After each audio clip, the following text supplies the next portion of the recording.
Sebanyak 27 kota menjadi penyelenggara Liga Futsal bagi pelajar tingkat SMA dan SMP yang memperebutkan Piala Bayu 2025, salah satunya di Kota Makassar. Sebanyak 40 tim terdiri dari 26 tim SMA dan 14 tim SMP dari berbagai daerah unjuk kebolehan di GOR JK Arenatorium Universitas Hasanuddin. Mereka bertarung untuk menjadi perwakilan Provinsi Sulawesi Selatan di kancah nasional.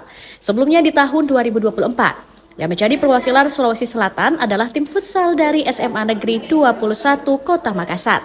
GM Consumer Business Regional Sulawesi, Kuntum Wahyudi, menyebut jika hal ini telah menjadi tanggung jawab Telkomsel untuk ikut membina talenta muda, mengingat sepak bola adalah olahraga yang banyak diminati. Dijelaskan saat menghadiri pembukaan event ini di GOR JK Arenatorium Unhas, Jumat 16 Mei 2025, jika Liga Futsal 2025 merupakan tahun keempat penyelenggaraan. Dimulai pada tahun 2022 di Kota Semarang, Jawa Tengah, kemudian di Kota Blitar, Jawa Timur pada tahun 2023, dan terus berkembang hingga di tahun 2024 menjadi awal penyelenggaraan berskala nasional. Tujuannya yang pertama tentunya ini sebagai bagian dari bentuk tanggung jawab Telkomsel untuk ikut membina talenta-talenta muda futsal gitu. Kita tahu gitu, berapa tahun belakangan itu futsal menjadi salah satu olahraga yang sangat digemari oleh anak muda.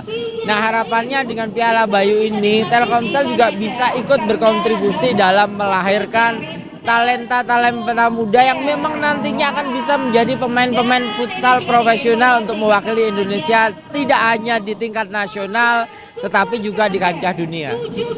Para pemain tak hanya berkesempatan mewakili provinsi masing-masing.